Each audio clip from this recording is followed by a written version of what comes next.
தமிழொலி நிகழ்ச்சியூடாக உங்கள் அனைவருமே சந்திப்பதிலே மகிழ்ச்சி. மெல்பர்னிலே நிறைய மேடை நிகழ்ச்சிகள் நடப்பது வழக்கம்.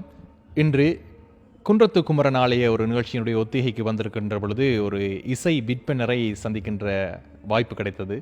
சுஷாந்திகா ஜெயச்சந்திரன் எங்களோடு இணைந்திருக்கிறார். இவரை பற்றி சொல்ல வேண்டும் என்று சொன்னால், இவர் இந்தியாவிலே சன் சிங்கர் போட்டியிலே அரை இறுதி வரை சென்றிருக்கின்றார். அதே போல ரேடியோ சிட்டி என்கின்ற நிறுவனம் நடத்திய போட்டியில் இறுதி போட்டியில் வெற்றி பெற்றிருக்கின்றார். அப்படி ஒரு திறமை வாய்ந்த ஒரு சிறுமியோடு தான் நாங்கள் இணைந்திருக்கிறோம். வணக்கம் சுஷாந்திகா. வணக்கம். நீங்கள் இவ்வளோ பெரிய மேடையிலெல்லாம் போய் பெரிய பெரிய பாடலெல்லாம் பாடியிருக்கிறீங்க. ஆனால் நீங்கள் பிறந்தது ஆஸ்திரேலியாவில் தான். ஆமாம். ஓகே, நீங்கள் எத்தனாம் ஆண்டு படிக்கிறீங்க, எங்கே படிக்கிறீங்க, உங்களை பற்றி கொஞ்சம் உங்களுக்கு சொல்லுங்களேன். நான் இந்தியாவில் தான் நான் கர்நாடிக் மியூசிக் படிச்சுட்ருக்கேன். அங்கேருந்து ஸ்கைப் பண்ணி நான் இங்கே பண்ணுவேன். என் டீச்சர் பேர் வந்து சுபாஷினி மேம். அவங்க என் டீச்சர். அப்போ நீங்கள் ஸ்கைப் மூலமாக இந்தியாவிலிருந்து தான் நீங்கள் இசையை முறையாக கற்கிறீங்க. எப்படி அந்த ஆசை வந்தது? இங்கேருந்து நீங்கள் சன் சிங்கர் எல்லாம் போய் இந்தியாவில் படிக்கணும் அப்படின்னு சொல்லி எப்படி அந்த ஆசை உங்களுக்கு வந்தது? நான் இங்கே இருந்துட்டு நிறையா டிவி ஷோஸ் எல்லாம் பார்ப்பேன். எல்லோரும் நல்லா பாடுவாங்க. எனக்கும் ஒரு நாள் ஆசை வந்துச்சு பாடணும்னு சொல்லிட்டு. ஸோ நானும் போய் ஒரு நிகழ்ச்சியில் கலந்துக்கலான்னு சொல்லிட்டு நான். ஓகே, எப்படி இருந்தது அந்த நிகழ்ச்சியில்? ஆரம்பத்திலே நீங்கள் பங்கு பெற்றுன்ற பொழுது உங்களுக்கு பயமாக இருந்துச்சா, அல்லது இதெல்லாம் ஓகே அப்படி மாதிரி இருந்துச்சா? எப்படி இருந்துச்சு உங்களுடைய அந்த ஃபீலிங்ஸ் எல்லாம் ஸ்டார்ட்டில் எப்படி இருந்துச்சு? என்னை பற்றி என்ன நினைப்பாங்க, இல்லை நான் நல்லா பாடுவேனா, நான் ஆடிஷனில் ஜெயிப்பேனா அப்படின்னெல்லாம் நிறையா இது இருந்துச்சு. ஆனால் எப்படியும் செமிஃபைனலுக்கு வந்துட்டேன். ஸோ சந்தோஷம். 2017 இல்லையா நீங்கள் அங்கே போனது?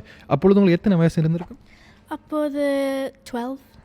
ஓகே, 12. அப்போ நீங்கள் சன் சிங்கர் ஜூனியர்ஸில் போய் பாடினீங்க இல்லையா? முதலாவது அந்த ஆடிஷனில் பாடின பாட்டு உங்களுக்கு ஏதாவது ஞாபகம் இருக்கா? ராசாவே உன்னை நம்பி. அந்த பாட்டு எங்களுக்கு பாடுவீங்களா? ஓகே. ராசாவே உன்னை நம்பி ஒரு ரோசா பூ இருக்குதுங்க, ஒரு வார்த்தை சொல்லிட்டுங்க, ஒரு உசுறு வந்து இழுக்குதுங்க. அடடா, அப்படியே இப்போ நீங்கள் சன் சிங்கரில் பாட்டு கேட்குற மாதிரியே இருக்குது. தமிழொலி ஊடாக இந்த பாட்டை நாங்கள் உங்களில் தர்றதுக்கு ரொம்ப சந்தோஷமாக இருக்கிறோம். நீங்கள் ரேடியோ சிட்டி அதில் தான் இன்னொரு காம்படிஷனில் ஃபைனலிஸ்ட்டாக இருந்தீங்க. அதில் ஜட்ஜாக வந்து ரொம்ப ஃபேமஸான ஆளாக இருக்குவே. யார் அதில் ஜட்ஜாக வந்தார்? பிக் பாஸில் வர மோகன் வைத்தியா சார். பார்த்தீங்களா, இப்போ பிக் பாஸ் தான் முன்னுக்கு வருது. பிக் பாஸில் இருக்க மோகன் வைத்தியா உங்களுக்கு தெரிஞ்சிருக்கும். அவர் ஒரு இசை விற்பனர்னு உங்களுக்கு தெரியும். அவர் நடுவராக இருந்த போட்டியில் கூட இவர் பாடியிருக்கிறார். அது எப்படி இருந்தது? அதில் இறுதிப் போட்டியில் என்னென்ன பாட்டெல்லாம் பாடினீங்க இறுதிப் போட்டிக்கு போகும்பொழுது? அதில் வந்து கண்ணக்காட்டு போதும் பாடினேன். அப்புறம் கச்சேரி பாடினேன். அதில் வந்து கண்ணக்காட்டு போதும் வந்து மோகன் வைத்தியா சார் அழுதுட்டாங்க. அப்போ எங்களை அழ வைக்கிறதுக்கு அந்த பாட்டு இருக்கா, பாடுறீங்களா? கண்ணக்காட்டு போதும் நிழலாக கூட வார, என்ன வேணும் கேளு குறையாம நானும் தார, நச்சுன்னு காதல கொட்டுற ஆம்பல ஒட்டுறியே உசுர நீ நிச்சயமாகல சம்மந்தம் போடல அப்பவுமே உறவு நீ அன்பில வேதச்சு என்னை பறிச்சாயே.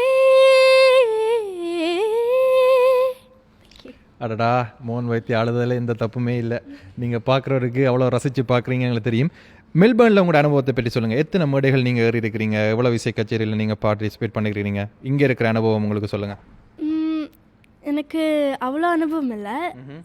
இந்த மாதிரி கச்சேரிங்க அந்த மாதிரி தான் நான் வருவேன். ஓகே, இப்போ தான் நீங்கள் புதுமுகமாக அறிமுகமாகறீங்க. இந்த நிகழ்ச்சியை பார்த்த பிறகு உங்களுக்கு நிறைய அழைப்புகள் வரப்போகுது. நீங்கள் எல்லா முறையிலையுமே ஏற போகிறீங்க. உங்களோட பேரண்ட்ஸ் வந்து எப்படி சப்போர்ட் பண்ணாங்க? உங்களோட அப்பா அம்மா பற்றி சொல்லுங்களேன். உங்களோட இசை பயணத்துக்கு என்னென்னு சொன்னால், நீங்கள் இங்கே இருந்து இந்தியாவுக்கு போயிருக்கிறீங்க. அப்போ அது எவ்வளோ கஷ்டமெல்லாம் தெரியும். அப்படி அவங்க எப்படி சப்போர்ட் பண்ணிக்காங்க? அவங்கள பற்றி கொஞ்சம் சொல்லுங்களேன் எங்களுக்கு. அப்பா வந்து இங்கே தான் இருந்தாங்க. எல்லாமே அம்மாவை தான் பார்த்துட்டாங்க. அப்பா இங்கே வேலைக்கு போயிட்டு இருந்தாங்க. ஸோ வர முடியலை, இல்லாட்டி வேலை போயிடும்.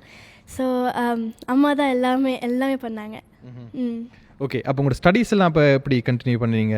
என்னென்னு சொன்னால், நிறைய பேர் பார்த்து கொண்டு இருக்கிறாங்க. இங்கே படிப்பு முக்கியம், ஆனால் படிப்பை தாண்டி எங்களோட பிள்ளைகளுக்கான இசைத்திறமையில வளர்ப்பதும் முக்கியம். ஆக நீங்கள் வந்து இங்கே இருக்கிற சின்ன பிள்ளைகளுக்கு முன்னுதாரணமாக இருக்கலாம். நல்ல இசைத்திறமை இருக்கிறவங்க ஒரு நாடு விட்டு நாடு போய் கூட இசைத்திறமையில் தங்களோட விற்பனைகளை நிரூபிக்கலாம். அதை எப்படி நீங்கள் சமாளிச்சீங்க? உங்களோட படிப்பையும் உங்களோட இசையும் எப்படி நீங்கள் மேனேஜ் பண்ணீங்க? நான் அங்கேயே ஸ்கூலில் சேர்ந்துட்டேன். அப்படி ஒரு ஆப்ஷன் இருக்கா?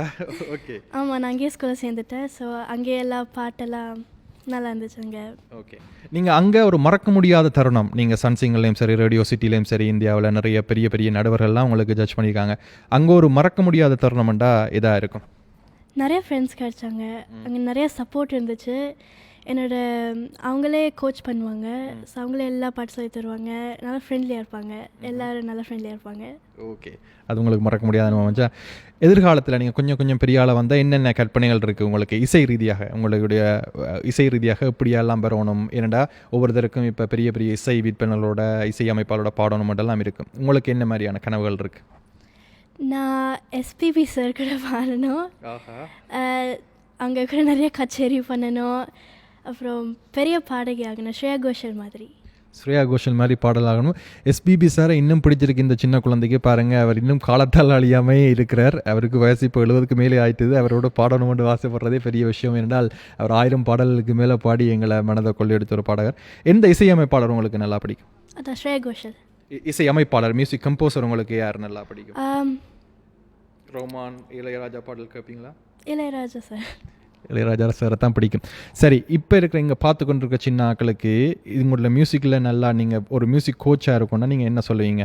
இங்கே நிறைய பேர் நிறைய இசை டியூஷன்ஸ் எல்லாம் மியூசிக் டியூஷன்ஸ் போய் கொண்டிருக்காங்க, அவங்களுக்கு உங்களோட அட்வைஸ் என்ன இருக்குது? உங்களுக்கு பிடிச்சது பண்ணுங்கள், அப்புறம் ட்ரை பண்ணுங்கள், என்ன பண்ணாலும் தைரியமாக இருங்க, யாரும் ஜட்ஜ் பண்ண மாட்டாங்க உங்களைய, நீங்கள் பண்ணது நீங்கள் பண்ணுங்கள். இந்த விளையாட்டு இந்த வார்த்தைகளே எங்களுக்கு போதும். இன்னும் நிறைய குழந்தைகள் இந்தியாவுக்கு போய் சன்சிங்கெல்லாம் இறுதிப் போட்டி வரைக்கும் போகிறதுக்கு. நீங்கள் எங்களுக்கு இன்னும் ஒரு பாட்டில் பாடினீங்கன்னு சொன்னால் சந்தோஷமாக இல்லை. உங்கள்கிட்ட நிறைய பாட்டுக்கு எங்களுக்கு விருப்பம், எங்களுக்கு கொஞ்சம் தான் இருக்குது. இன்னொரு பாட்டில் பாடி முடிப்போமா?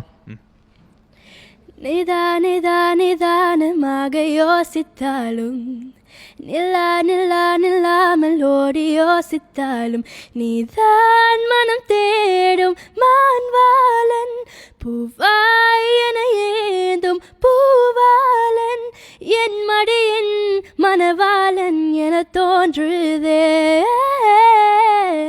செந்தூரா சேர்ந்தே செல்வோம் செந்தூரா,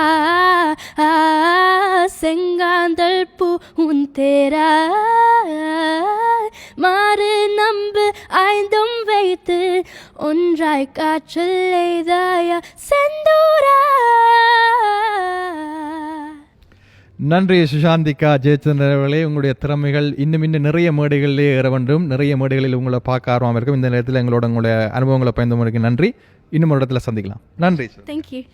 நன்றி நேயர்களே.